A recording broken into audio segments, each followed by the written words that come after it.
सत श्री अकाल मंजीत, कैसा है काके? सत श्री अकाल दीदी, खुशखबरी है दीदी। तेरा ब्याह फिक्स हो गया होगा, है ना? ਤੁਹਾਨੂੰ ਕਿਦਾਂ पता? बिल्कुल सही गेस किया। अरे वाह, कौन है वो लकी कुड़ी? नाम की है? गुरप्रीत नाम है, यहीं बाजू वाले रमता नगर की रहने वाली है। बहुत ही चंगी गल है। रब दा शुक्र है। अगस्त की डेट निकली है दीदी, पूरे 3 महीने पहले बुकिंग कर रहा हूँ आपकी और जीजा जी की। मैं उनको अभी गुड न्यूज देती हूँ मंजीत, लेकिन तेनू तो पता है ना भाई कि वो अपने रेस्टोरेंट को एक सेकंड के लिए भी नहीं अकेला छोड़ सकते, और मैं उनको यहाँ पेरिस में अकेला नहीं छोड़ सकती। दीदी मैंने नहीं कुछ पता, 7 साल हो गए आपका चेहरा तक नहीं देखा, लहदे कि मेरा है ही कौन। अब शादी में आप ही नहीं आओगे तो दिल बहुत दुखेगा, सच्ची बोल रहे हैं। ओहो, अब इमोशनल ट्रिप पे ना जा, पूरी कोशिश करांगी आने की। रब दी सौ। हाँ हाँ, रब दी सौ। पापा जी दीदी फिर वही रिकॉर्ड बजा रहे हैं कि नरेंद्र जीजा जी रेस्टोरेंट को अकेला नहीं छोड़ सकते और दीदी उनको पेरिस में अकेला नहीं छोड़ सकती। अब आप ही बताओ, उनके बिना ब्याह कितना होएगा? तू फिक्र ना कर पुत्र, मैं नरेंद्र जी को फोन करके बात कर लूंगा। उनको और तेरी दीदी को आना ही होगा, वो घर में ब्याह हो रहा है भाई। यार सतवंत जिद ना कर। बस मम्मा। हरप्रीत पुत्र, परांठी ना हमेशा 2 खानी चाहिए, ओके? भाई तुम्हारे भाई की शादी है, तुसी जाओ। हाँ जी, तो मैं तो जाऊंगी, लेकिन तुआड़े नाल। मुझे भी जाना है इंडिया। अगस्त में बेटा शादी, तुसी तुम्हारा स्कूल नहीं मिस कर सकते। और रेस्टोरेंट मुझे नहीं मिस कर सकता, तुम अच्छी तरह जानती हो। वैसे तुम्हारी बात बिल्कुल सही है, हरप्रीत का स्कूल भी है, इसीलिए कह रहा हूँ तुम जाओ, हम दोनों बाप बेटी यहाँ मैनेज कर लेंगे। क्यों हरप्रीत पुत्र, ठीक है ना पुत्र? देखिए जी, बहस करने से कोई फायदा ही नहीं है, हम लोग जाएंगे और साथ साथ, मैं अकेली तो नहीं जाऊंगी। नरेंद्र जी 7 साल हो गए हैं, ना बेटी का मुंह देखा है ना नाती का, और सतवंत आपको अकेले वहां पे छोड़ के आने से रही। लखबीर जी हम पूरी कोशिश करेंगे। वो कोशिश नहीं करनी है, आना तो है ही, बस आपको ये डिसाइड करना है कि कितने दिनों के लिए आना है। और आपका साला जिद कर रहा है कि मैं जीजा जी और दीदी के बिना ब्याह नहीं कराऊंगा। इतना आसान नहीं है ना लखबीर जी, रेस्टोरेंट बिजनेस तुसी जानते हो, आंख हिल नहीं सकती काउंटर और किचन से, लेकिन फिर भी हम ट्राई करेंगे। ट्राई और कोशिश तो एक ही बात हुई ना नरेंद्र जी, हम दोनों हम उम्र हैं। मैं आपको नसीहत देता अच्छा नहीं लगता, पर जिंदगी यादों में गिनी जाती है, पैसों में नहीं। अच्छा ठीक है लखबीर जी, मैं डिसाइड करके फ़ोन करता हूँ आपको, ठीक है जी? सत श्री अकाल।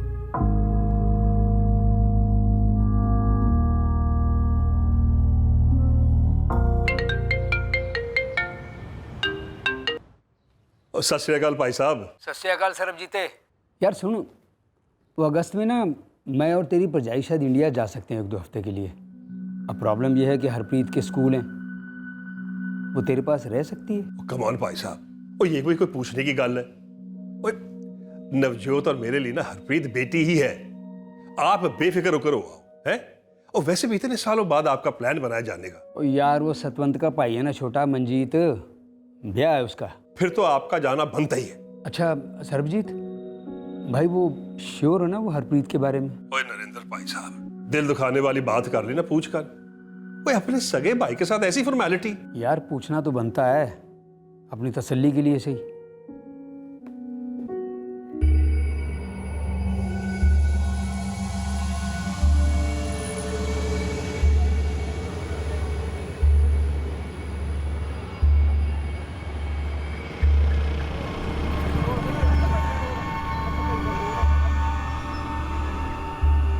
एक शादी के फेरे लेने से पहले एक साजिश ने उस शादी के फेरे लेने शुरू कर दिए। यह जानना अभी बाकी था कि यह साजिश शादी के पहले प्लान हुई थी या फिर शादी की प्लानिंग से ही उपजी थी। एक भाई, एक बहन, एक पिता, एक पति और उस पति का भाई, इन सभी के अलावा और भी लोग थे जो इस साजिश के कारवां में जुड़ने वाले थे, उसके फेरों में बंधने वाले थे और इस साजिश को अपने अंजाम तक ले जाने वाले थे। लेकिन पहली चाल अभी बाकी थी।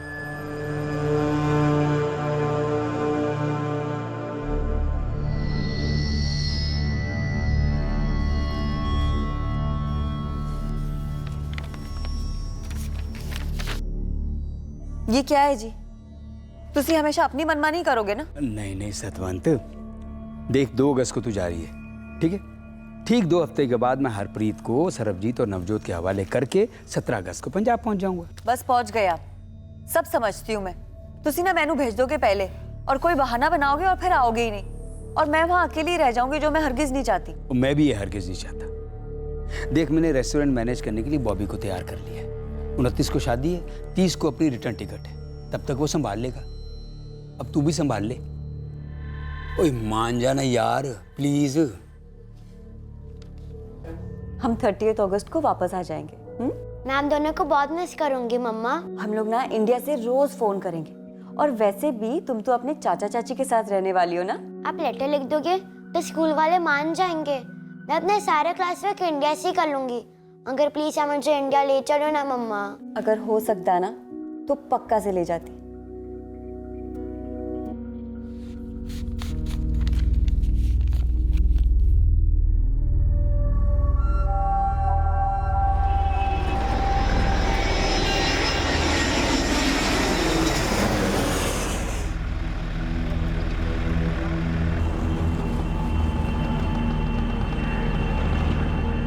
पापा जी दीदी नहीं आती ना तो मैं तो ना ब्याह ही नहीं करना सी पापा जी। पूरे रास्ते भर ना सिर्फ गुरप्रीत की बातें करते हुए आ रहा था और कह रहा है दीदी नहीं आती तो ब्याह नहीं करता। बस पुत्र तू आ गई है तो मेरे को तो सुकून मिल गया है। मैं शादी ब्याह के मामले मेरे को कुछ समझ तो आते नहीं है। बस जैसे तैसे करके मैंने ब्याह के कार्ड छपवाए हैं बस। तो पापा जी बाकी की तैयारियां कौन कर रहा है? गुरप्रीत के घर वाले। बड़ी टेंशन हो रही है पुत्र, पता नहीं क्या होगा कैसे होगा। पापा जी मैं आ गई हूँ ना, तुसी फिक्र मत करो। और दीदी आपके और जीजा जी के लिए ना हमने एसी भी ठीक करवा दिया है और 1 महीने के लिए काम वाली भी रख दी है।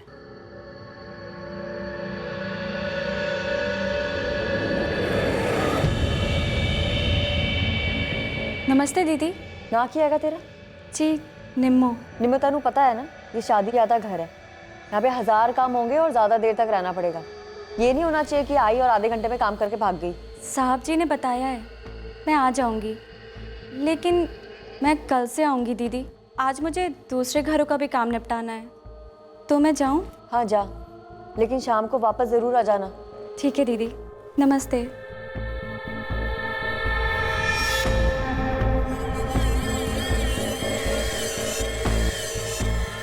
पैकिंग हो गई?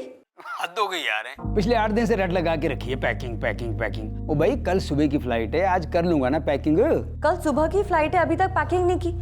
देखो जी आप ना कोई बहाने मत बनाना, मैनू ना बहुत बुरा लगेगा। हाँ तेरे शक का कोई इलाज नहीं है सतवंत। आज शाम को हरप्रीत को सरबजीत के घर ड्रॉप करूंगा और रात को करूंगा पैकिंग। कल सुबह की फ्लाइट और कल शाम की रोटी तुम लोगों के साथ। मंजीत आएगा आपको अमृतसर एयरपोर्ट पिकअप करने के लिए, संभाल के आ जाइएगा।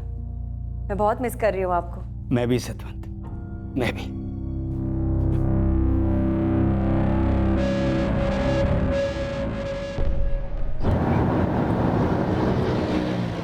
हरप्रीत पुत्र ऐसे सैड नहीं होते, फिर मैं कैसे जा पाऊंगा?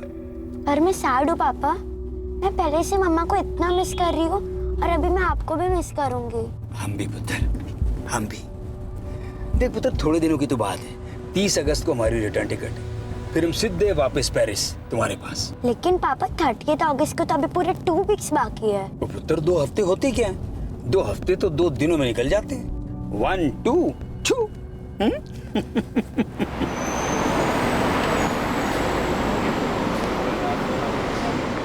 आंटी आजा मेरी गुड़िया पुत्र। देखना हम यहाँ पर इतने मजे करेंगे कि मम्मी और पापा को याद करने का आपको टाइम भी नहीं होगा। ओ यार, पहली बार रेस्टोरेंट ऐसे छोड़कर जा रहा हूँ सरबजीत। कभी कभार जिम्मेदारी ना दूसरों पर भी छोड़ देनी चाहिए और तुझे बेफिक्र होकर जाओ। इंडिया जाकर खूब मजे लेना। देखते हैं इस बार कितने मजे ले सकता हूँ। वैसे इंडिया में सब कुछ कितना बदल गया होगा ना इतने टाइम में, हैं? हरप्रीत पुत्र, चलो पापा को टाटा बोलो एक स्माइल के साथ। शाबाश।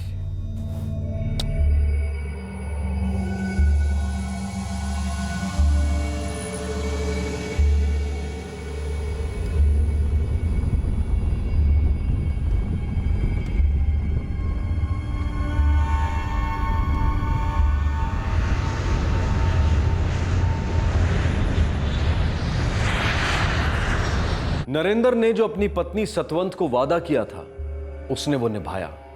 वो भी मंजीत की शादी के लिए पंजाब पहुंच गया। अब साजिश के सांप ने अंगड़ाई लेना तो शुरू कर दिया था, पर फन उठाना अभी बाकी था। एक अजगर की तरह साजिश अपने निशाने को लपेटे में लेकर कसती गई। अब वक्त था निकलने का। अर्जुन गिल, पिछले हफ्ते तुम 4 दिन की छुट्टी पे थे और अगले हफ्ते तेनू 5 दिन की छुट्टी चाहिए। ड्यूटी कर रहा है मजाक? सर जी वो मेरे सबसे खास दोस्त की शादी है। शादी दोस्त की है, तेरी तो नहीं। अगले हफ्ते सिर्फ 3 दिन की छुट्टी मिलेगी, उसके ऊपर 1 घंटा नहीं। सर जी पर शादी तो उसके बाद वाले हफ्ते में है जी, उसमें भी 3-4 दिन की छुट्टियां मिल जाती तो। पुलिस की नौकरी कोई पार्ट टाइम जॉब नहीं है। हर हफ्ते 3-3, 4-4 दिन की छुट्टी लोगे तो काम कौन करेगा? सर जी मैं वादा करता हूँ उसके बाद एक भी छुट्टी नहीं लूंगा पूरे साल भर। मेरा सबसे खास दोस्त है, एक ही दोस्त है मेरा सर जी। रिक्वेस्ट है जी, प्लीज। कितनी सोहनी लग रही है, नजर ना लग जाए किसी की। अरे कितना सुंदर है ना।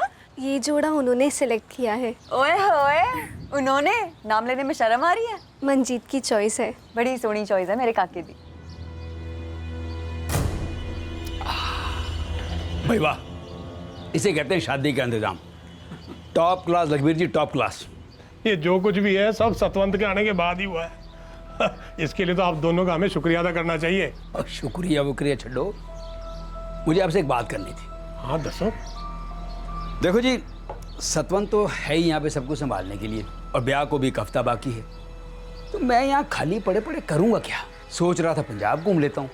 भाई इतने साल बाद आया हूँ, देखो तो सही क्या बदला है क्या नहीं बदला है। लेकिन सतवंत मानेगी वो आपको अकेले जाने देगी? ना क्यों नहीं भाई, वो आप दोनों जाना, क्योंकि उन्होंने बड़ी चिंता रहती है थोड़ी। ओदा बस चले ना तो आपको उंगली में पहन के रखे वो अंगूठी की तरह। अकेले घूमने जाएंगे? ना जी ना, बिल्कुल नहीं। ओ भाई मैं अकेले क्यों नहीं जा सकता? क्योंकि सेफ नहीं है जी।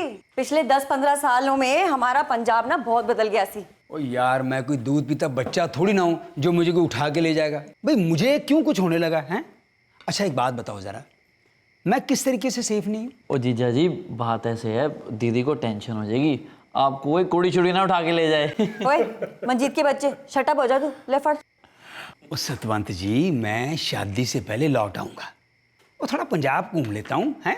पटियाला, लुधियाना, जलंधर। मैंने मना किया ना। और वैसे भी ये कोई उम्र है इनकी तफरी करने की। और तुसी ना पंजाब के थे, अब नहीं हो। अब पंजाब भी बदल गया और तुसी भी बदल गए हो। हाँ ओ यार, पासपोर्ट फ्रांस का हो गया तो क्या हो गया है? दिल तो पंजाबी है, खून पंजाबी है, जबान पंजाबी है। मजाल किसी की जो उल्टी सीधी हरकत करे। और 2-2 हाथ कुश्ती के अभी भी लड़ सकता हूँ मैं। आप इस बार नहीं जाएंगे। हम ना दोबारा लौटेंगे अपनी हरप्रीत दे नाल और उसको दिखाएंगे साडा असली पंजाब। सतवंत पुत्र, अगर दामाद जी जाना चाहते हैं तो जाने देना उनको। हम एक काम करेंगे, अर्जुन को इनके साथ भेज देंगे। अर्जुन? वो पुलिस वाला अर्जुन, मंजीते का दोस्त? हाँ पुत्र, हाँ वही।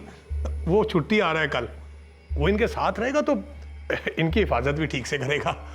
इनकी ऐसी रखवाली करेगा जैसे कोई वीआईपी हो। ना जी ना, मुझे कोई जरूरत नहीं है सिक्योरिटी विक्योरिटी की। ओ सतवंत यार, इतना बखेड़ा क्यों खड़ा कर रही हो तुम? जी ये तो डन रहा।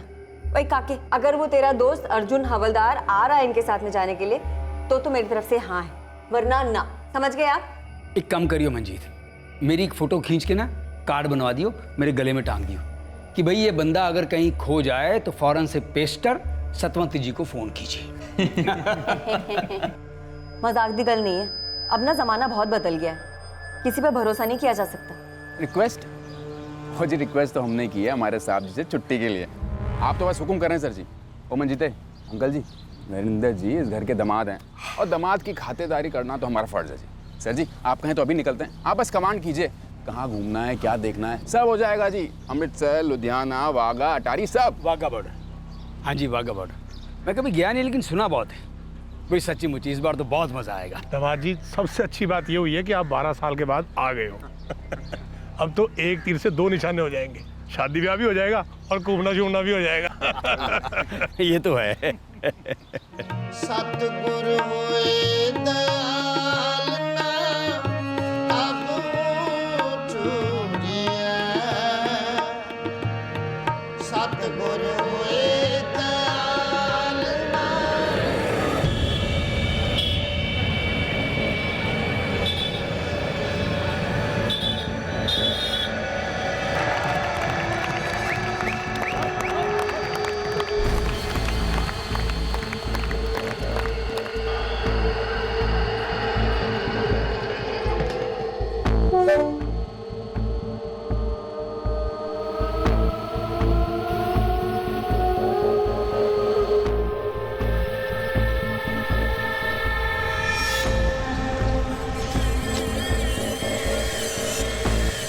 है सरबजीत भाई साहब?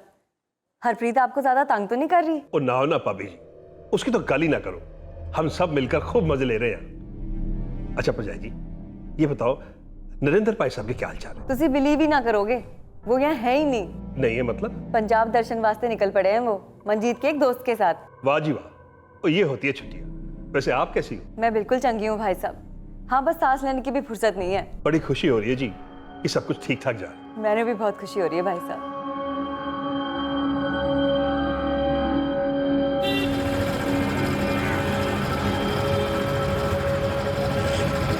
भाई सतवंत एक बात बताऊं, बड़ा एंजॉय कर रहा हूं मैं अर्जुन के साथ, बढ़िया बंदा है। पी रहे हो ना तुसी? देखिए जी, ਤੁਹਾਨੂੰ पता है ना 3 दिन बाद घर में शादी है। ना ना, मैं पी कर रहा हूँ। वो हम तो कल आ रहे हैं रिटर्न, और बहुत घूम लिया, काफ़ी कुछ देख भी लिया। भाई अब तो जो असली काम है ना साले साहब की शादी का, और वो कैसे भूल सकते हैं डार्लिंग। देखिए जी, आप मुझसे झूठ ना बोलिए, आप पी रहे हो। यहाँ तक बू आ रही है मुझे, और एक बूंद भी पीना तो आपको हरप्रीत की कसम। वो यार सतवंत, ये कसम असम ना दे, वो भी हरप्रीत की। अच्छा ये बता, हरप्रीत कैसी है? मैं अभी फ़ोन लगाता हूँ उसको। खबरदार, जो आपने मेरी बच्ची को ऐसी हालत में फोन किया तो। आप ठीक ठाक आ जाइए कल, रखती हूँ अब मैं। Love you darling. हाँ जी, पता है आपका लव यू शव यू। आ जाइए बस।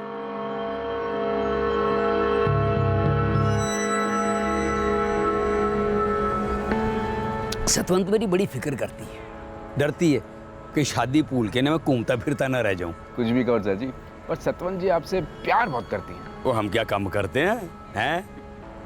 एक बात बताऊं जी, जब हमारी शादी हुई वो 21 साल की थी और मैं 44 साल का। जी मंजीत ने बताया था मैंने। यार कभी कभी अजीब सा लगता है, वो इतनी खूबसूरत जवान और मैं। जी ऐसी बातें ना करो, आदमी की जवानी की कोई एक्सपायरी डेट थोड़ी ना होती है। और रहने दे यार, ये सब कहने की बातें हैं यंग मैन, हर चीज़ की एक्सपायरी डेट होती है। चल छठ भरे, कल हम वापस जा रहे हैं मंतारपुर। जो काम करने आए हो ना, असली काम भाई वो तो करना ही है। सही गले जी।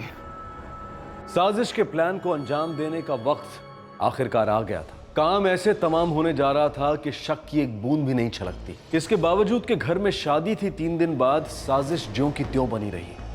सब कुछ एक भयानक प्लान के हिसाब से हो रहा था। काला डोरिया कुंडे न लड़ आई एक छोटा देवरा पापी न लड़ आई छोटे देवरा तेरी दूर पलाई वे ना लड़ सोनिया तेरी एक पर जाई वे छन्ना चूरी दा ना मक्खन आंदाई नी। लग रहा है कि नहीं लग रहा? कैंट शेरवानी जच रही है ना?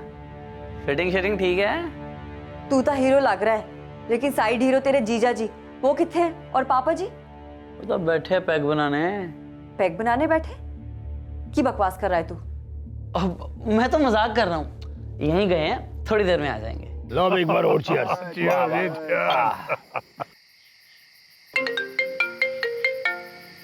ओहो, होम मिनिस्ट्री जी का फोन है। प्रेसिडेंट साहब, भाई तुसी जवाब दो। नहीं जी नहीं, मैं मियाँ बीवी के बीच में नहीं पड़ता।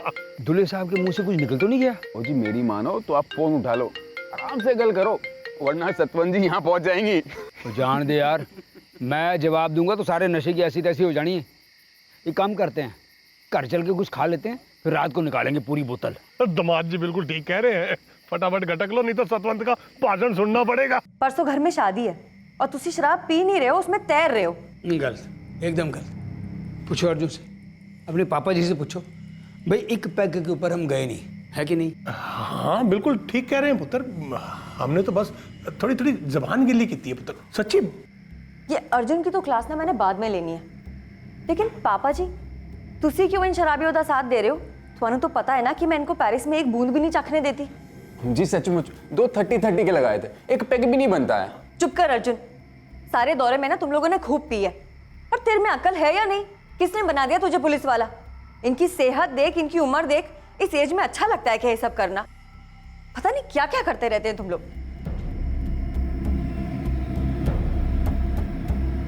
अरे सॉरी, एक्चुअली गलती से मुंह से निकल गया।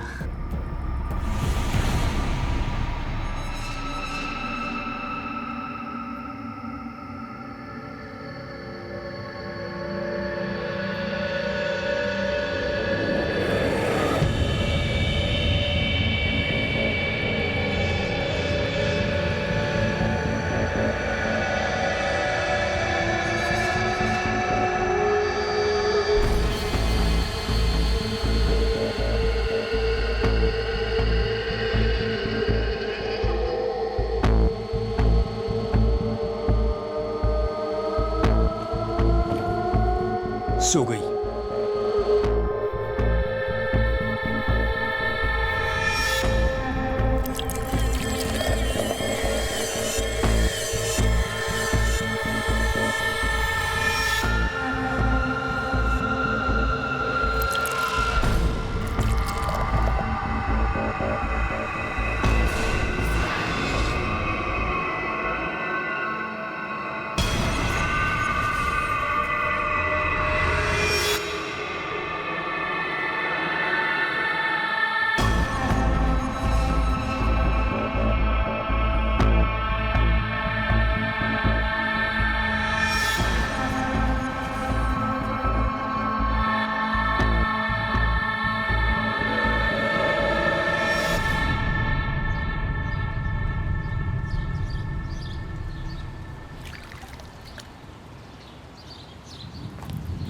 चलो मंजिते, मैं चला।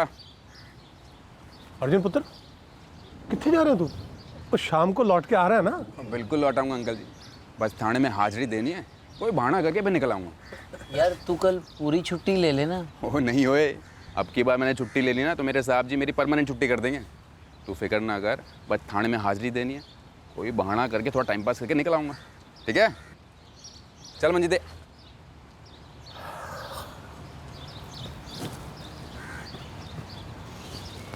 बच्चे मेरे, ब्याह हो जाएगा तेरा, बड़ा हो गया तू, है आदमी बन गया। जी पापा जी। बड़ा अच्छा लगेगा पुत्र, घर में बहू आएगी। दरअसल अब ये घर लगेगा। तेरे बीजी के जाने के बाद सतवंत इस घर में रही कहाँ? बड़ी छेती उसके हाथ पीले कर दी और उसको इतनी दूर पेरिस भेज दिया पुत्र।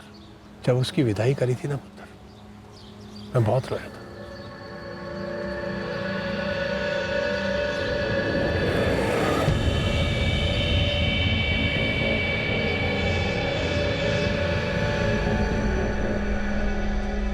चाय बन गई निम्मो? जी दीदी। अब दीदी, नरेंद्र भाई साहब नहीं दिख रहे? दूसरे कमरे में सो रहे हैं। कल रात ना इन्होंने फिर बहुत पी ली। इन मर्दों को लगता है कि हम जनानियां ना बेवकूफ हैं, कुछ समझती नहीं है। अच्छा दीदी, नरेंद्र भाई साहब को चाय दे आऊं? अगर उठ गए होंगे तो दिया। इतनी बार कहा है इनसे कि इन्ना ना पिया करो, ना पिया करो। इस उम्र में इनकी सेहत के लिए अच्छा नहीं है। जा दिया तू चाय। जी दीदी।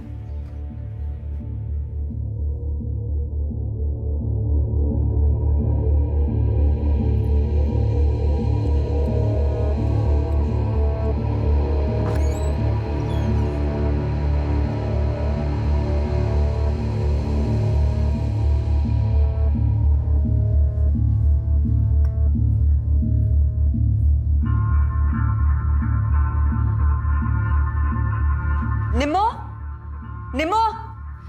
जी दीदी। निम्मो, तुम्हारे नरेंद्र भाई साहब कहाँ हैं? सुबह जब चाय देने गई थी तब साहब सो रहे थे। सुबह से 3 बार चाय बनाकर ले गई हूँ, लेकिन अभी तक साहब सोए हुए हैं। अब तक सो रहे हैं?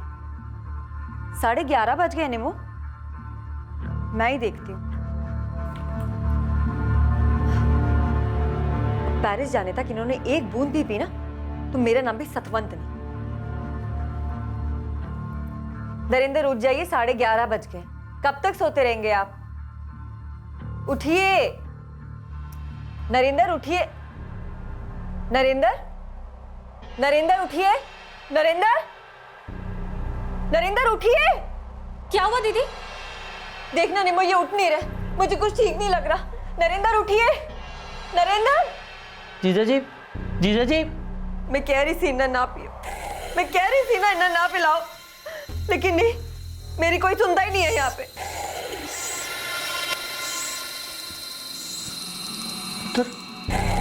इसकी सांस क्यों नहीं चल रही? दीदी, सांस नहीं चल रही।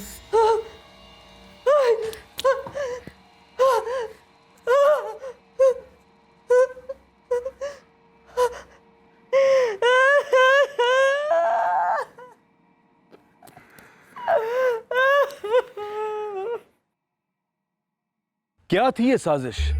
क्या मकसद था इस साजिश का? किसने रची थी और कैसे इसे अंजाम दिया गया था? इस घातक नौटंकी का पहला अंक ही हुआ था, दूसरा अंक अभी बाकी था। और इस रंगमंच पर शक के हर कतरे पर पर्दा गिरा दिया गया था।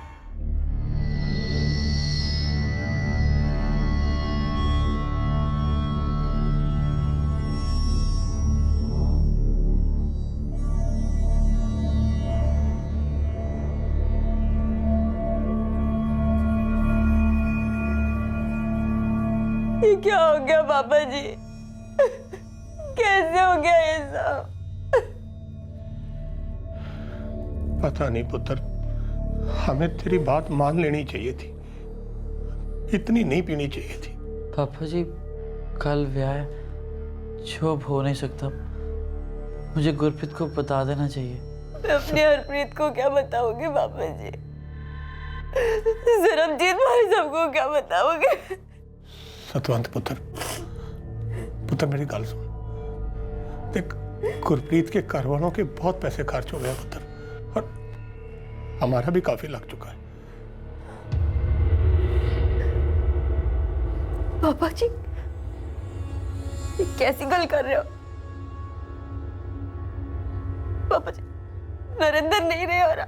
मैं जानता हूं पुत्र, मैं सब जानता हूं, लेकिन पुत्र सोच, गुरप्रीत के घरवालों का हाथ बहुत तंग है पुत्र।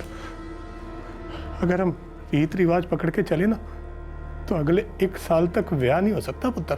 की गल कर रहे हो पापा जी? आपने दिखाई नहीं दे रहा, आपकी बेटी अभी अभी विधवा हुई है। पेरिस में उनके भाई को किसी ने नहीं बताया, उनकी बेटी को किसी ने नहीं बताया, और आप घर में ब्याह की गल कर रहे हो। कैसी बात कर रहे हो आप पापा जी? रब का हुक्म कौन टाल सकता है? जो हो गया सो हो गया। ये रब का हुक्म नहीं है पापा जी, ये आप लोगों की गलती है। मेरी सुनी नहीं और पिलाते गए इनको। मैंने कहा था आपसे कि इनको पीने की आदत नहीं है, लेकिन मेरी किसी ने नहीं सुनी। पुत्र, बहुत बड़ी गलती हो गई हमसे। सतवंत दीदी, नरेंद्र जीजू का अंतिम संस्कार करना होगा। मंजीत पुत्र, तू अर्जुन को फोन लगा, उसको पता होगा कि क्या करना चाहिए, कैसे करना चाहिए। अंकल जी, मैं क्या कहूँ, मैंने तो कुछ समझ नहीं आ रहा। पुत्र, अब हो गया तो क्या करें? दामाद जी को शराब हजम नहीं हुई पुत्र, उनका शरीर ले नहीं पाया। अर्जुन, अब तू ही बता, गुरप्रीत के घर वालों को बताना चाहिए या नहीं? तू कैसी गल्लें कर रहा है? ना बताने से ये बात छुपेगी थोड़ी। मैं तो कहता हूँ जो कुछ भी है सब साफ साफ बता दो, पर मेरी राय ये है कि ब्याह को ना रोको। पापा जी, पर सतवंत दीदी वो नहीं मानेगी पुत्र। मनवाना तो पड़ेगा ना अंकल जी। हम जल्द ही नरेंद्र सिंह जी का अंतिम संस्कार करा देते हैं, फिर उसके बाद सतवंत जी पेरिस के लिए रवाना हो सकती है। वो नहीं मानेगी पुत्र, वो बिल्कुल भी नहीं मानेगी, और उसकी हालत ऐसी नहीं है कि वो ठंडे दिमाग से सबके बारे में सोच सके।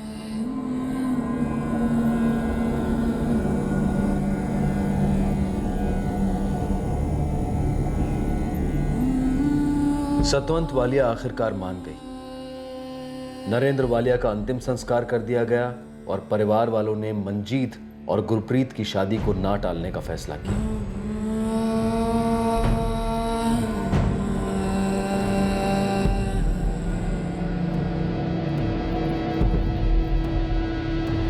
नरेंद्र वालिया का शव अग्नि में भस्म हो गया।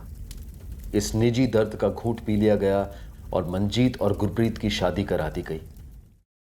मजबूरी में गुरप्रीत के घर वालों ने भी कोई खास आपत्ति नहीं जताई। इस शादी की तैयारी में उनके काफी पैसे लग चुके थे। इसे एक प्रैक्टिकल, एक व्यवहारिक फैसला माना गया।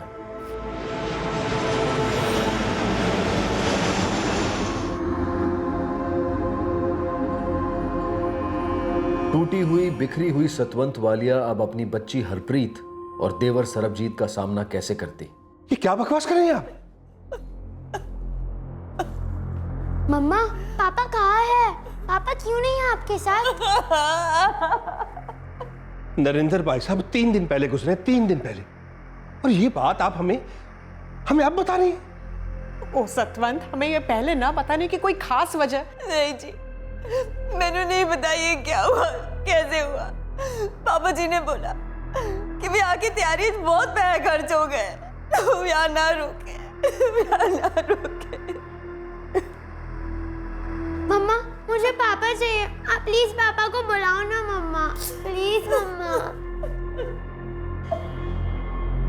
नवजोत, ये भी तो हो सकता है कि नरेंद्र भाई साहब ने ओवर ड्रिंक कर लिया हो और आ गया अटैक नींद में। हाँ, और भले ही हमें कितना भी गलत लगे, पर उन लोगों का ये चाहना कि ब्याह न रुके, ये भी तो गलत नहीं था ना। पर हमें ना बताना ये जरूर गलत था। गलत तो थी, पूरी तरह गलत थी, लेकिन अगर प्रैक्टिकली सोचें, अगर हमें बता भी देते तो क्या हम पहुंच पाते भाई साहब को विदा करने? और फिर ब्याह भी तो अगले दिन ही था। नहीं, वो हमारे पहुंचने का इंतजार नहीं कर पाते। वो सब तो ठीक है जी, पर पता नहीं। लेकिन नवजोत, अभी हमें आगे की सोचनी होगी। भाभी जी और हरप्रीत को सहारा देना होगा। उन दोनों को सहारे की बड़ी जरूरत पड़ेगी।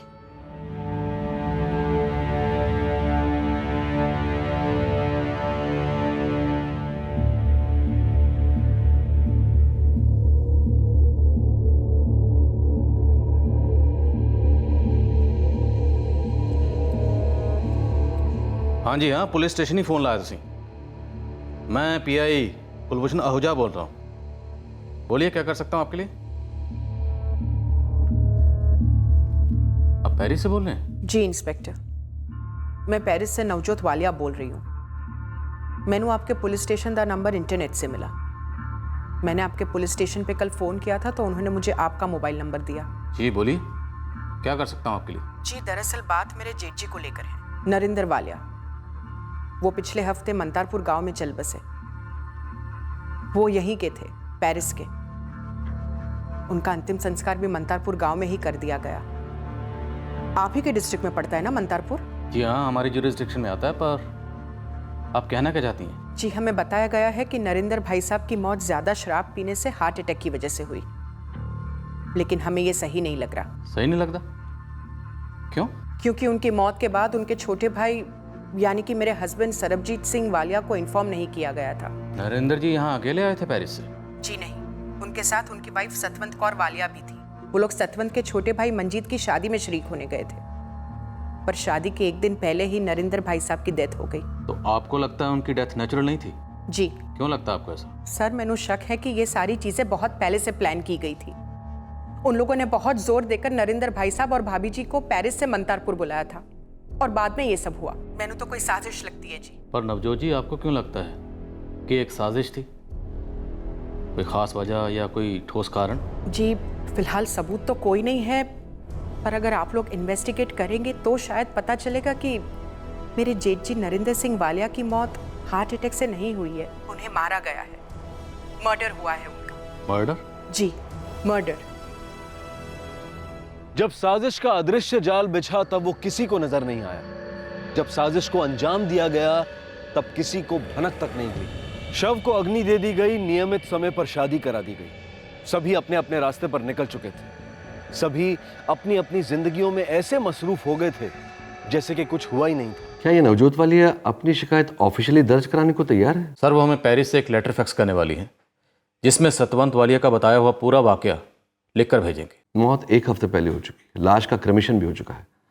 अगर वाकई इस पेरिस वाली नवजोत वालिया की बात में कोई वजन है तो सस्पेक्ट्स भी कई होंगे। सतवंत का भाई है मंजीत संधू, और उसके फादर है लखवीर संधू, और खुद सतवंत भी सस्पेक्ट है, क्योंकि उसी ने क्रिमेशन की परमिशन दी थी, और वो भी पेरिस में रह रहे नरेंद्र वालिया के छोटे भाई सरबजीत वालिया को इन्फॉर्म किए बिना। तुम इन्वेस्टिगेशन शुरू करो, मगर जरा संभाल के, टटोल टटोल कर, क्योंकि हम इन लोगों को ऐसे ही नहीं उठा सकते और नहीं अपने तरीके से इन्वेस्टिगेट कर सकते, क्योंकि अगर साजिश हुई है तो इन सब के पास सबूत होंगे ये कहने के लिए कि जब डेथ हुई तो हम लोग वहां थे ही नहीं। सर, नवजोत वालिया के पास कोई ठोस सबूत नहीं, उन्हें सिर्फ शक है। शक का मतलब 50-50 का मामला होता है। अब हमें ये पता लगाना है कि ये वेल प्लान्ड मर्डर हुआ है या ऐसा कुछ हुआ ही नहीं। हमारे पास ना तो कोई FIR दर्ज है और ना ही कोई फॉर्मल शिकायत। सिर्फ इतना है कि किसी को शक है कि शायद नरेंद्र वालिया की डेथ नेचुरल नहीं थी, इसलिए हम खबरी नेटवर्क एक्टिवेट नहीं करेंगे। जी सर, समझ गया। खंगालो इस केस में, देखो क्या मिलता है।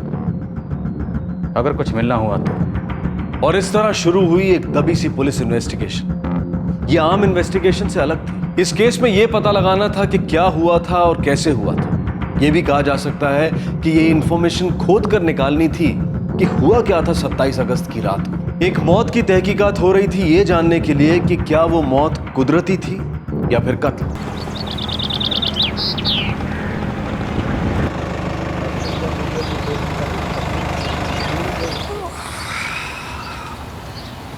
ला भाई, एक चाय पिला दे बढ़िया सी। 2 मिनट भाई साहब, अभी चढ़ाता हूँ।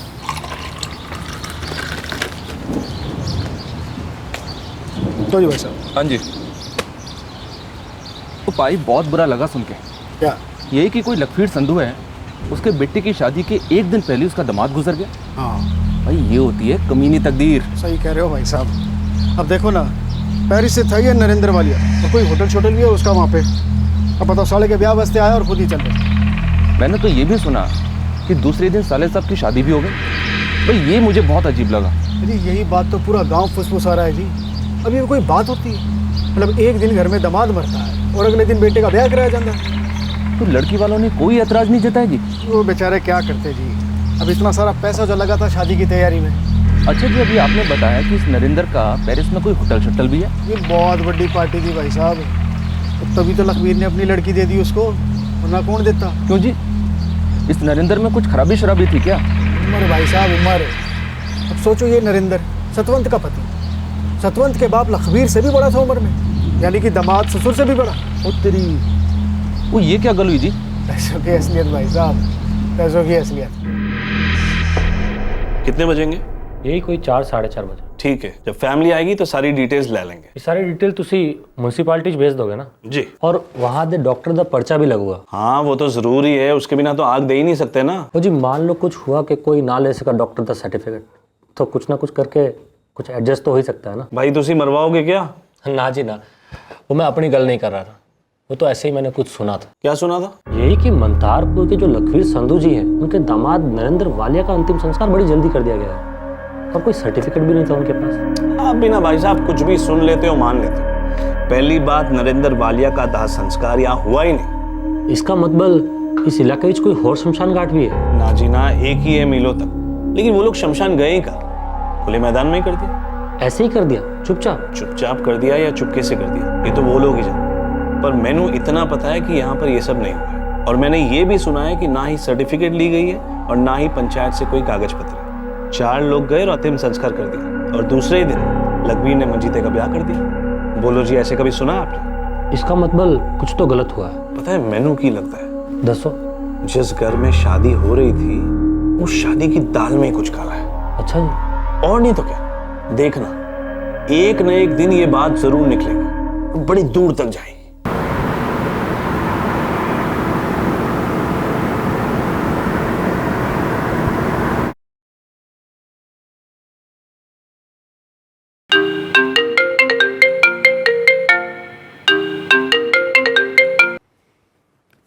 सत श्री अकाल पापा जी। सत श्री अकाल पुत्र, कैसी है तू? बस हूँ पापा जी। हिम्मत रख, देख हरप्रीत को तेरी जरूरत है। उसके लिए इतना आसान नहीं है पापा जी। नरेंद्र के मौत के सदमे से निकल तो रही है, मगर धीरे धीरे। सरबजीत का क्या हाल है? वो भी सदमे में। वक्त तो लगेगा ना पापा जी, असलियत इतनी जल्दी हजम नहीं होती। कौन सी असलियत नवजोत? पैसों की असलियत सरबजीत, पैसों की। दिखाई नहीं दे रहा है तुम्हें किस तरह से सतवंत नरेंद्र भाई साहब की हर एक चीज अपने नाम पर किए जा रही है? हाँ तो उनकी पत्नी है, हरप्रीत की माँ है, वो अपने नाम पे नहीं करेगी तो किसके नाम पे करेगी? मुझे सतवंत का बर्ताव उन औरतों जैसा नहीं लगता जिनके शौहर अचानक से गुजर गए हो। कुछ तो अजीब हो रहा है, मानो जैसे सतवंत पहले से जानती थी कि नरेंद्र भाई साहब जाने वाले हैं। काफी कुछ अटपटा है सर। हाँ जी सर, बंदे दी लाश तक क्रियाक्रम नहीं बल्कि उसने तो ठिकाने लगाया गया, और वो भी जल्दबाजी च। और सर मेडिकल सर्टिफिकेट को लेकर भी बातें चल रही। मतलब साजिश हो सकती है सर। ये जो संधू परिवार है इसमें भी कुछ तो अजीब सा है। जैसे कि वो घर जिथे लखवीर ते मंजीत रहने ने। बड़े दिल वाले थे जी नरेंद्र वालिया जी, सबसे गप्पे लगाते रहते। इनको देख के ऐसा लगता ही नहीं था कि इतने बड़े आदमी थे, बड़े खुश मिजाज थे। अच्छा जी, सुना है काफी सालों बाद लौटे थे। वैसे उनकी तरफ वालों का घर भी यही है ना, इसी गांव में? नहीं जी, उनका एक भाई है, वो भी उन्हीं की तरफ पुरन में रहता है। नरेंद्र जी इस गांव के दामाद थे। उनकी पहली बीवी भी इसी गांव से थी। पहली बीवी? कमल नाम था उसका, बेचारी 15 साल पहले गुजर गई।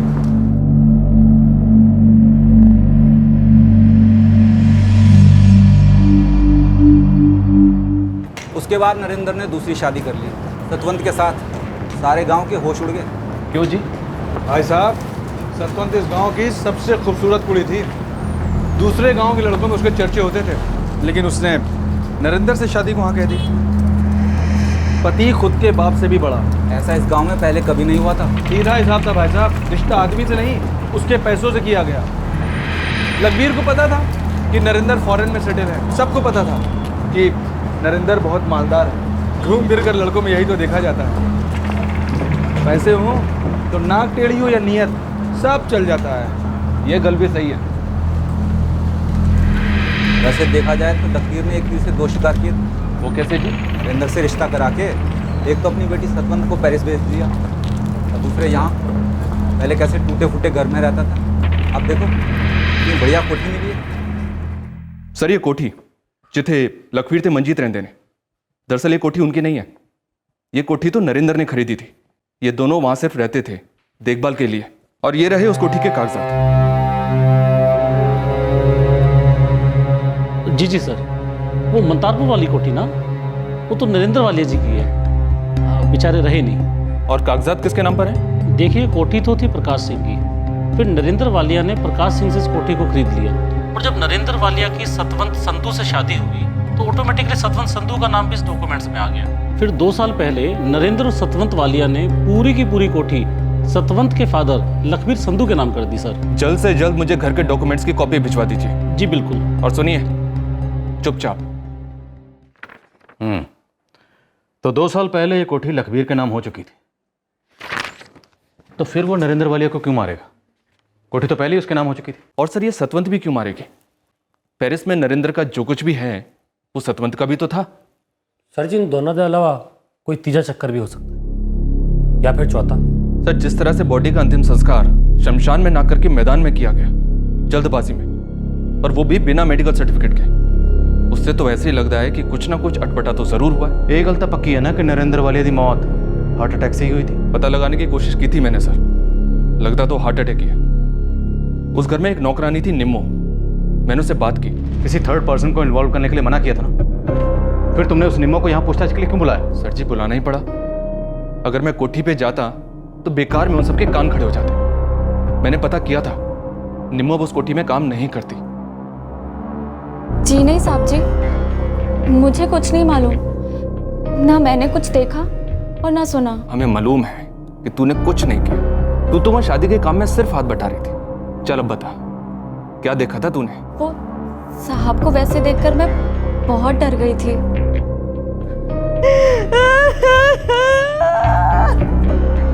सब लोग बहुत डरे हुए थे साहब जी। उससे एक रात पहले सतवंत दीदी ने सबको खूब डांट दिया था। क्यों? नरेंद्र भाई साहब को शराब पीने से मना कर रही थी, फिर भी बाकी सब उन्हें पिला रहे थे। अच्छा, जब तू सुबह उनके कमरे में चाय लेकर गई, तुझे पक्का पता है कि वो सो रहे थे, मरे नहीं थे? कोई आंखें मूंद कर लेटा हो और सुबह का वक्त हो तो यही लगेगा ना कि सो रहा है। हम जब चाय लेकर जाते हैं तब ये थोड़ी ना सोचते हैं कि बंदा सो रहा है या मर गया।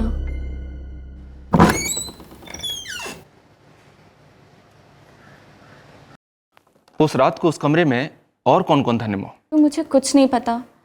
मैं रोज की तरह अपना काम निपटाकर रात को घर चली गई थी, और जब सुबह चाय लेकर कमरे में गई तो नरेंद्र भाई साहब अकेले पड़े हुए थे। किसका कमरा था वो? लखबीर साहब का कमरा था, जहाँ कभी कभी अर्जुन भैया भी रुकते थे। अर्जुन? कौन है ये अर्जुन? मंजीत साहब के दोस्त है कोई, पर मैं इससे ज्यादा और कुछ नहीं जानती उनके बारे में। अर्जुन? जी हाँ सर, इस अर्जुन का तो पता लगाना ही पड़ेगा। हो सकता है ये उस रात उस घर में हो।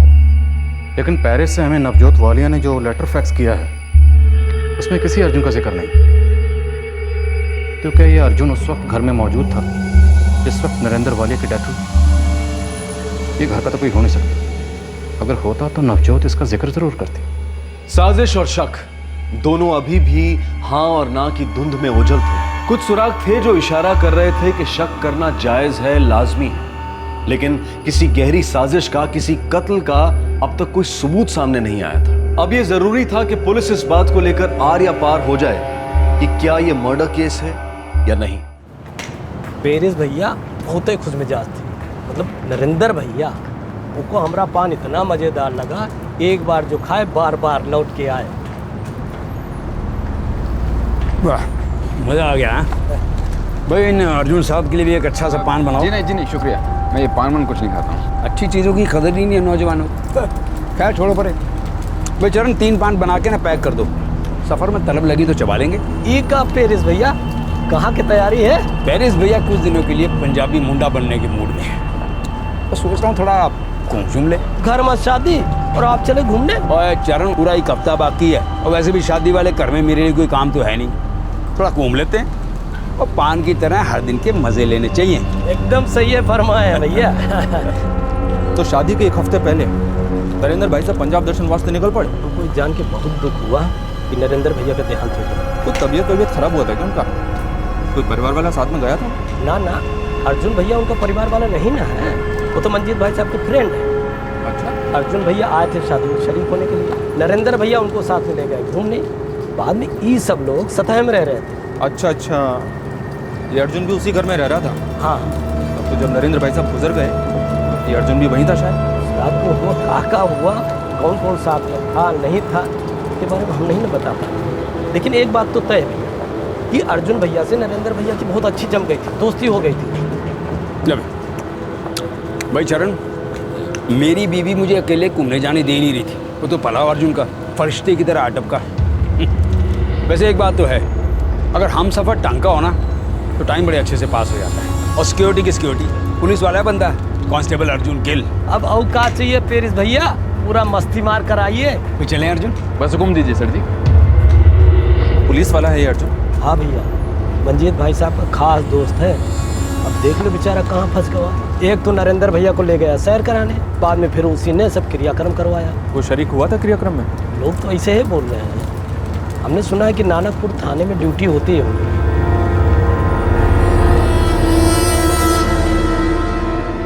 कब तक लौटेगा ये कांस्टेबल अर्जुन गिल? कोई भरोसा नहीं, हाजिरी लगाई और निकल गया किसी पर्सनल काम से, आदत है उसको।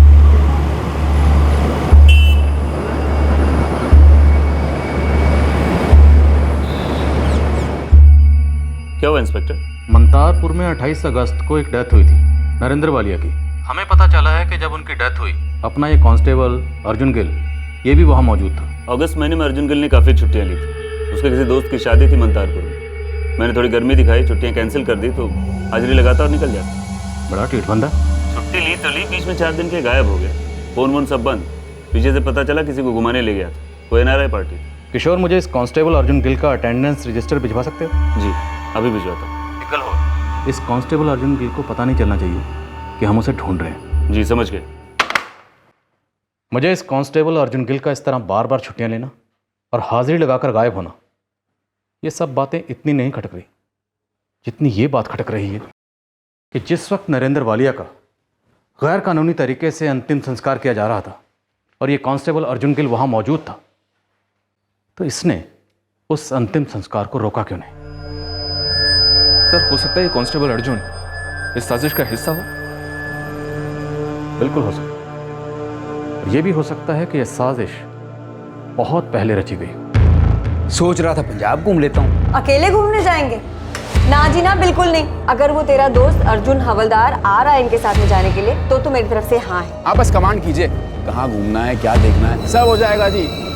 शायद तब रची गई सर जब नरेंद्र वालिया ने पंजाब घूमने का प्लान बना लिया, या शायद उससे भी पहले, इनफैक्ट काफ़ी पहले। और ये भी पॉसिबल है कि नरेंद्र वालिया को पेरिस से मंतारपुर इस साजिश के तहत बुलाया गया। पूरे 3 महीने पहले बुकिंग कर रहा हूँ आपकी और जीजा जी की। मैं नरेंद्र जी को फोन करके बात कर लूँगा। तुसी ना मैनू भेज दोगे पहले और कोई बहाना बनाओगे और फिर आओगे ही नहीं। तो तुसी बेफिक्र हो। साजिश अगर इतनी गहरी थी तो इस साजिश के पंजों के निशान भी हमें ज़रूर मिलेंगे। पहले हम उन पर फोकस करेंगे और फिर इस साजिश के हर एक खिलाड़ी पर।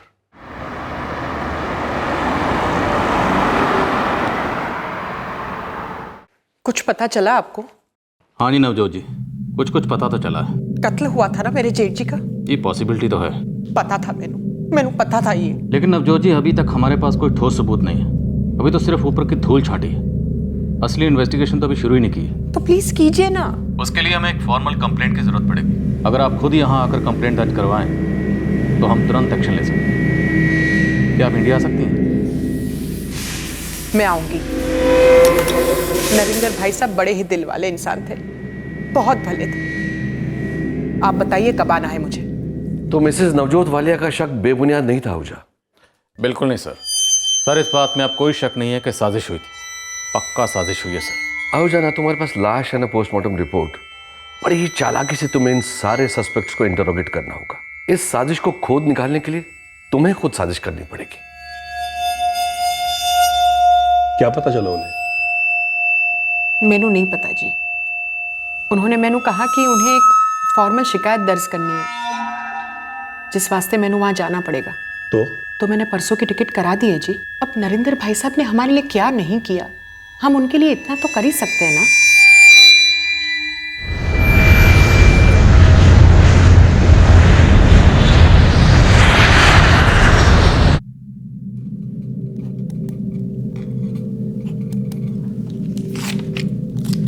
किस पर शक है आप लोगों को? नवजोत जी, हमें सिर्फ शक ही नहीं, हमारे पास ठोस कारण है जिसकी वजह से ये कत्ल हुआ। उस घर में कुछ तो ऐसा हो रहा था जिससे आपके जेठ नरेंद्र वालिया बिल्कुल अनजान थे।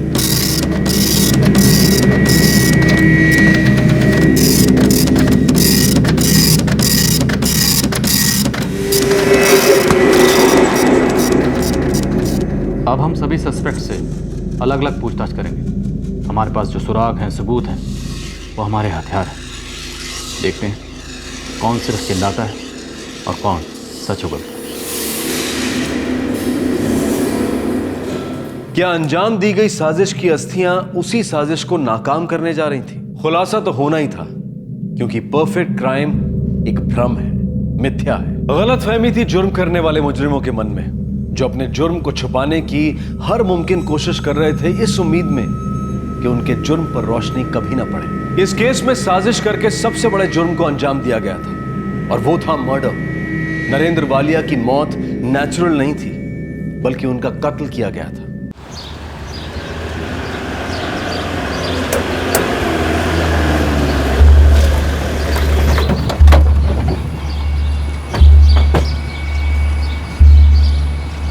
लखवीर संधू। हाँ जी। तुम्हारा बेटा मंजीत कहाँ है? जी अंदर है। क्या बात है सर? बात क्या है, आप कुछ बताएंगे? कुछ क्यों, सब कुछ बताएंगे। गलती है साहब जी। गलती बहुत सीरियस है, जिसे कहते हैं संगीन। पर ऐसी बातें यहाँ तो नहीं कर सकते ना, तो चले ले चलो इन दोनों को। मेरी गल तो सुनो सर। सर गल की है, मैंने दसो तो सही। सर हुआ क्या है? सर मैंने एक बार तो बताइए, हुआ क्या है? इन्होंने क्या किया सर? आप क्यों लेके जा रही सर इन्हें? सर बताइए तो सही सर।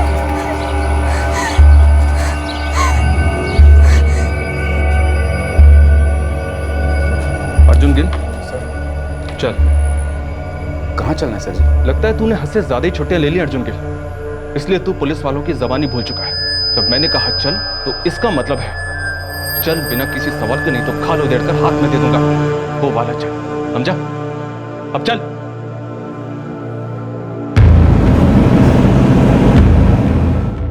कहाँ ले जा रहे हैं मुझे सर जी? अब वो भी ऐसे क्रिमिनल की तरह? क्रिमिनल की तरह?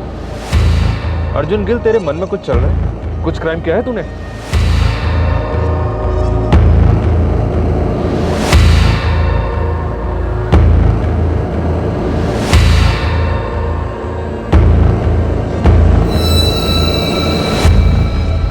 ये कैसा सवाल है सर जी? नरेंद्र जी मेरे दामाद थे। उस रात हम पीने बैठ गए, ज्यादा हो गई, बहुत ज्यादा, और वो बेचारे सहन नहीं कर पाए और चल बसे। संधू साहब, तुसी भी सहन नहीं कर पाओगे, क्योंकि मुझे लगता है नरेंद्र वालिया की डेथ नेचुरल डेथ नहीं थी। उन्हें हार्ट अटैक नहीं आया, बल्कि उनका कत्ल किया गया था। ये कैसी वाहियात गल्ला कर रहे हो सर तुसी? मैं संधू परिवार को बहुत सालों से जानता हूँ जी। मंजीत मेरा खास दोस्त है। लखबीर जी और सतवंत जी को भी मैं अच्छी तरह जानता हूँ। हाँ, लेकिन उनके शौहर नरेंद्र वालिया साहब को मैं उन्हें पहले कभी नहीं मिला सी। गोली नहीं चली। क्या? ना तो गोली चली, ना ही छुरा चला, और ना ही किसी हथियार का इस्तेमाल किया गया नरेंद्र वालिया के कत्ल में, और ना ही अभी तक कोई हथियार बरामद हुआ। इतना तो हम जानते हैं। ये सब आप क्या कह रहे हैं साहब जी? गला दबाया था उसका, हाथ से या किसी कपड़े से। सीधी तरह से बता दे, नरेंद्र वालिया को कैसे मार डाला गया और किसने मारा उसे? मैंने कुछ नहीं पता साहब जी। मैं तो वहाँ था ही नहीं जिस वक्त नरेंद्र भाई साहब की मौत हुई। मैं तो नानकपुर लौट आया था अपनी ड्यूटी देने वास्ते। वहाँ पर मुझे लखबीर अंकल जी का फोन आया कि ऐसे ऐसे हुआ।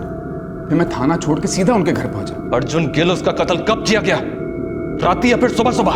साहब जी, ये सब आपकी मनगढ़ंत कहानी है। मैंने किसी का कोई कत्ल मतलब नहीं किया है। नरेंद्र वालिया का कत्ल हुआ है, और ये कत्ल तुसी ते तुहाडे पुत्र मंजीत दोवां ने मिलके किया है।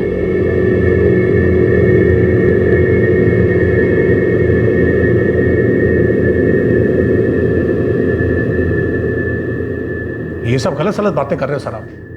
क्यों कर रहे हो? मेरी तो कुछ समझ में नहीं आ रहा। संधू साहब, शुरू में तो समझ हमारी भी नहीं आ रहा था, लेकिन बाद में वो जो मुलाजिम तो हमारे महकमे का है, लेकिन करीबी आपका बना हुआ था, अर्जुन गिल, उसने पिटारे की किले निकाल दी, तो सब समझ आ गया। मोटा मोटा माजरा ये है कि आप लोगों ने ये जो साजिश रची, किसी दूर बैठे इंसान को की बू आ गई, और उसने बहुत पहले हमें इसकी शिकायत की थी। आज जो आप यहाँ बैठे हो ना, इसकी तैयारी हमने बहुत पहले से कर रखी थी, इसलिए आज आप यहाँ हो। हमने कुछ नहीं किया है सर। कुछ नहीं किया? तुम लोगों ने एक बंदे की लाश को बिना मेडिकल सर्टिफिकेट के शमशान की बजाय मैदान में जला दिया, और वो भी जल्दबाजी में। और उसके दूसरे ही दिन शादी में खर्च हुए पैसों का बहाना करके आपने अपने बेटे मंजीत की शादी गुरप्रीत से करवा दी। नरेंद्र वालिया की जब डेथ हुई तो उसके भाई सरबजीत को इन्फॉर्म करना चाहिए था या नहीं? इन्फॉर्म करना तो दूर, उसको कानो कान खबर तक नहीं होनी थी। ये सब क्या है? ये सब हमारी फुटी किस्मत है सर। हमने अपना दामाद खोया सर। दामाद खोया, लेकिन उसका माल तो नहीं खोया। इसलिए अब ये ड्रामेबाजी बंद करो। हमें पता है कि एक साजिश थी।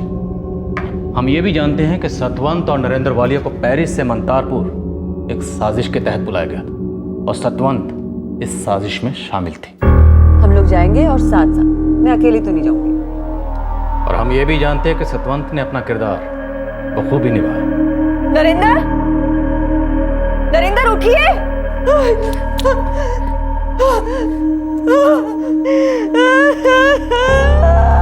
बहुत बड़ी गलती होगी हमसे। सतवंत दीदी, नरेंद्र जीजू का अंतिम संस्कार करना होगा। ये सब झूठ है सर, कोई साजिश वाजिश नहीं है सर। पता नहीं उस अर्जुन ने आपको क्या क्या कह दिया। उसने तो हमें सब कुछ बता दिया संधू साहब। उसने ये भी बताया कि वो भी इस कत्ल की साजिश में शामिल था, सतवंत भी शामिल था। और ये कत्ल सिर्फ पैसों के लिए नहीं हुआ, इसमें थोड़ा प्यार भी शामिल है। ये तो सिर्फ कैसी गल्ला कर रहे हो सर? सतवंत कौर और अर्जुन गिल दोनों के बीच में संबंध थे। अर्जुन, इस बात को तू बहुत अच्छी तरह से जानता है। ये लॉकअप की इस चार दीवारी में सच कैसे कैसे निकलता है और कैसे कैसे निकाला जाता है। बहुत टाइम वेस्ट कर देता तू। अब सारे पत्ते खोल दे। 1 अगस्त को दिन में 3:30 बजे तेरी सतवंत से फोन पर बात हुई। वो पेरिस में थी और तू यहां नानकपुर में, और दूसरे ही दिन वो इंडिया के लिए रवाना हो गई। अब तू मुझे सीधी तरह से ये बता कि 1 अगस्त को तुम दोनों के बीच बात क्या हुई थी?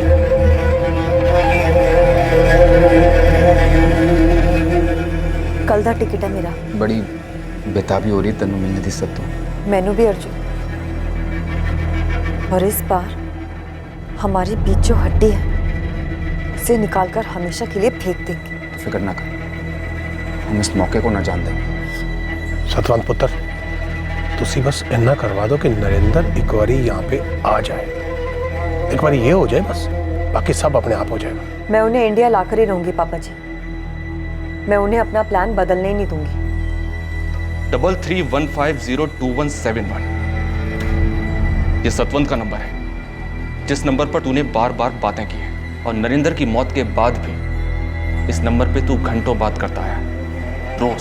सर जी पहचान की, दोस्त की दीदी, बस हालचाल पूछने वास्ते कभी कभी फ़ोन कर लिया करता हूँ। सर जी आप भी न जाने कौन सी कहानी लिख रहे हैं। संधू साहब, कांस्टेबल अर्जुन गिल ने हमें सब कुछ बता दिया और हमने भी सबूत इकट्ठे किए।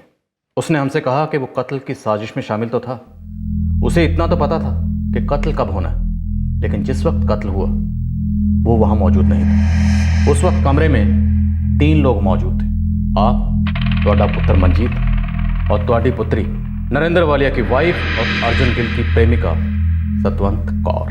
अब इस पूरे केस में से अगर सबसे कम किसी को सजा होगी तो वो है अर्जुन गिल, और अगर कोई फंसेगा तो वो है ਤੁਹਾਡਾ पुत्र मंजीत। सर मंजीत को ना फंसाओ सर, उसको तो बेचारे को कुछ भी नहीं पता था। तो इस साजिश की सच्चाई क्या है एक बार आपसे भी सुन लेते हैं, लेकिन एक गल याद रखना, सच बोलने का इससे अच्छा मौका दोबारा नहीं मिलेगा। सब चंगा है पापा जी। तेरी आवाज तो कुछ और ही कह रही है पुत्र, बात क्या है? अपने पापा जी को नहीं बताएगी? यहाँ सब होकर भी कुछ नहीं है पापा जी, ये शादी जैसी लगती ही नहीं है। नरेंद्र तेरे साथ कोई गलत सलूक कर रहा है? ना पापा जी, वो तो बहुत ही भले इंसान है, किसी चीज की कमी महसूस ही नहीं होने देते। लेकिन पापा जी, पैसों से हर खुशी तो नहीं खरीदी जा सकती ना, जैसे कि जवानी। तेरा मतलब? मेरा मतलब है नरेंद्र, वो बूढ़े हैं पापा जी। जब पैसों के लिए रिश्तों में समझौता किया जाता है ना पापा जी, तो उदासी पैकेज डील में ही मिलती है। सारी गलती मेरी थी सर, पेरिस के लालच में मैं बेटी की खुशियां भूल गया था सर, और वो भी चुपचाप मान गई। उस बेचारी ने भी सोचा होगा कि जिंदगी अच्छी गुजरेगी, और गलत था सर, बिल्कुल गलत था सर। चाह हमेशा सिर्फ पैसे की तो नहीं होती ना।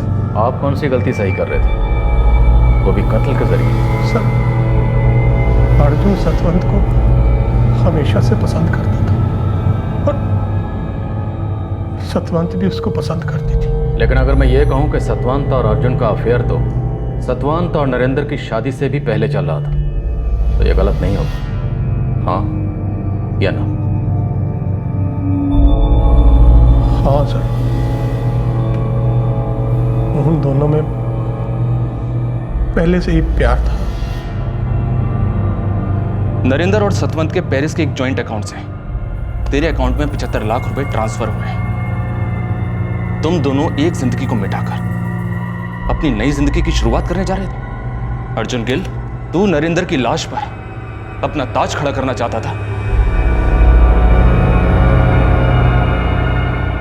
मुझे लगता था कि मैं सतवंत का गुनहगार हूं। मैं अपनी बच्ची को उसके प्यार के साथ देखना चाहता था, उसको खुश देखना चाहता था। मकान तो हमारे नाम हो ही गया था, और पेरिस की जायदाद भी सतवंत को ही मिलनी थी। तो अब नरेंद्र की हमें कोई खास जरूरत नहीं लगी थी सर। एक प्रेम कहानी और एक लालच की दास्तां का संगम एक कत्ल की साजिश में हुआ। झूठे भाईचारे, फिक्र और अपनेपन का ढोंग बखूबी किया गया। मैंने मना किया ना, और वैसे भी ये कोई उम्र है इनकी तफरी करने की। हम एक काम करेंगे, अर्जुन को इनके साथ भेज देंगे। वो पुलिस वाला अर्जुन, मंजीते का दोस्त? आप बस कमांड कीजिए। अर्जुन को खास मकसद से बुलाया गया था, ताकि उसे नरेंद्र के साथ भेजकर नरेंद्र का भरोसा जीत लिया जाए और कभी किसी को कोई शक ना हो। शराब का नशा इस्तेमाल किया गया नरेंद्र को गहरी दोस्ती और खुश मिजाजी का एहसास दिलाने के लिए। चुप कर अर्जुन, सारे दौरे में ना तुम लोगों ने खूब पी है, पर तेरे में अकल है या नहीं? इनकी सेहत देख, इनकी उम्र देख, इस एज में अच्छा लगता है क्या ये सब करना? सतवंत ने एक फिक्र करने वाली पत्नी की भूमिका लगभग परफेक्ट तरीके से निभाई।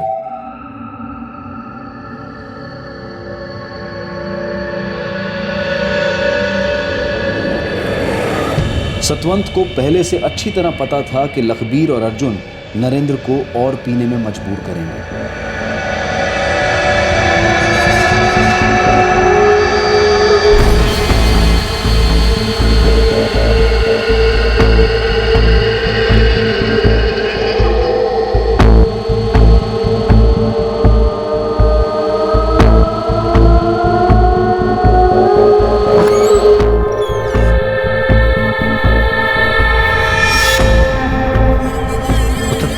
घोड़े बेच के सो गए।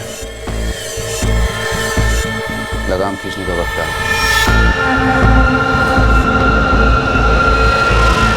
बाकी जो करना है मैं कर लूंगी। पुत्र, मेरा जैसे ही फोन है फौरन चले आना।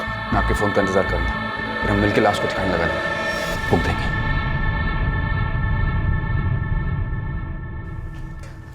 चाय बन गई निम्मो? जी दीदी।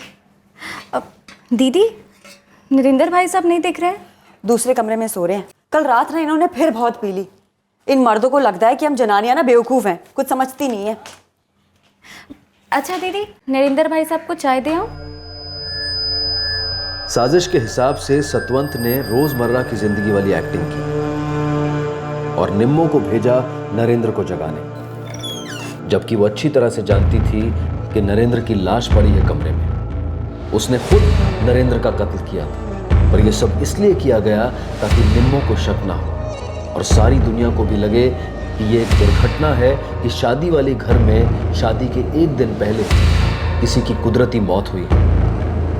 किसी का दिमाग कत्ल की तरफ जाएगा ही नहीं। अर्जुन ने चुपचाप और बहुत जल्द अंतिम संस्कार करवा दिया। साजिश में शामिल सबको ये लगा कि सारे शक, सारे सवाल इस आग में राख हो जाएंगे।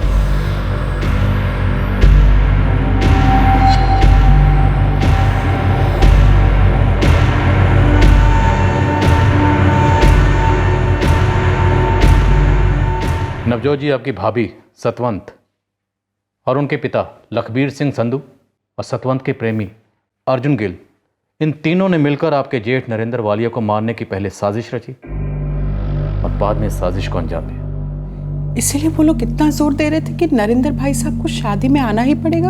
इन तीनों ने एकदम पक्का इरादा कर लिया था कि इस बार नरेंद्र वालिया जी को मार कर ही रहना है। पर मारने की क्या जरूरत थी? अगर सतवंत नरेंद्र भाई साहब के साथ खुश नहीं थी तो वो डिवोर्स भी तो ले सकती थी। नवजोत जी, डिवोर्स देने का मतलब होता ढेर सारी दौलत और ऐशो आराम की जिंदगी से भी डिवोर्स लेना। और अगर वो नरेंद्र वालिया जी को ऐसे ही छोड़कर चली जाती तो मामला अदालत में रगड़ता। अब ऐसे हालात में सतवंत और क्या करती, क्योंकि वो तो जल्द से जल्द अपने प्रेमी अर्जुन गिल के साथ एक होने की फिराक में थी। इसलिए एक ही झटके में सारी दौलत हासिल करने के चक्कर में उसने नरेंद्र वालिया जी का कत्ल कर दिया।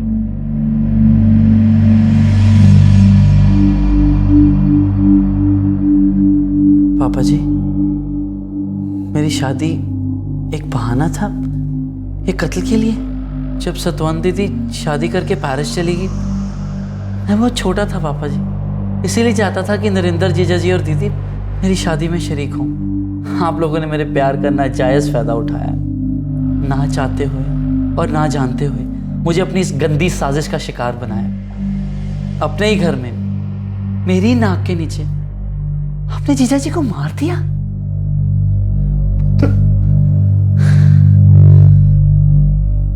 वो जान गई है कि पत्ते खुल गए हैं।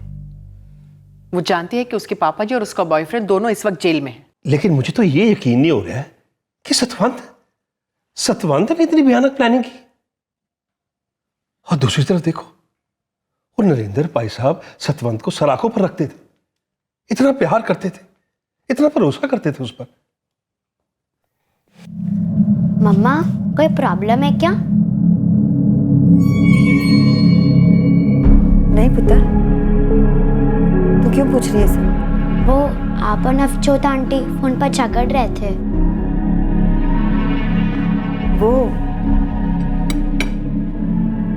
कुछ नहीं पुत्र, सिर्फ आवाजें बड़ी थी, बात तो छोटी सी ही थी। तो फिक्र ना करना, जाके।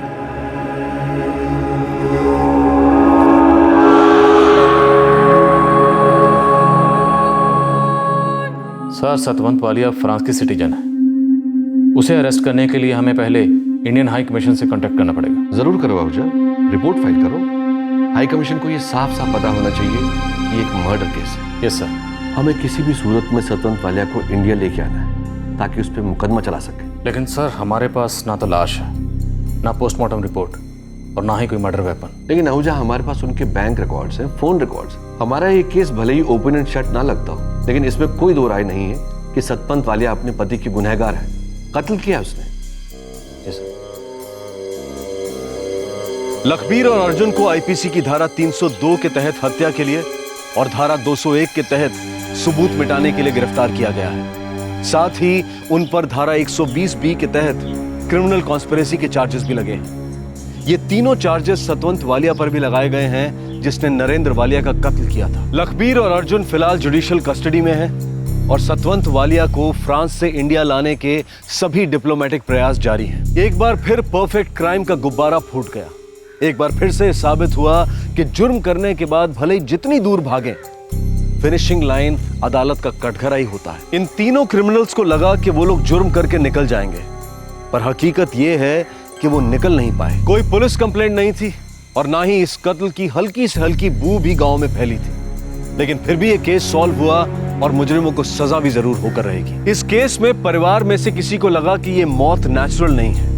इस मौत के इर्द गिर्द जो हालात थे उन पर पर्दा तो डाल दिया गया था ताकि शक की कोई गुंजाइश ना रहे, लेकिन वो पर्दा छोटा पड़ गया। अगर कोई ये सोचता है कि मर्डर जैसे संगीन जुर्म को नींव बनाकर वो अपनी जिंदगी के सपनों को पूरा कर सकता है, तो वो बहुत बड़ा बेवकूफ है। एक जिंदगी का मर्डर किसी को नई जिंदगी कैसे दे सकता है। आपसे फिर मुलाकात होगी क्राइम पेट्रोल सतर्क में एक और नए केस के साथ। तब तक अपना ख्याल रखें, सुरक्षित रहें, स्वस्थ रहें और याद रखें, सही वक्त सही कदम, सतर्क रहें। जय हिंद।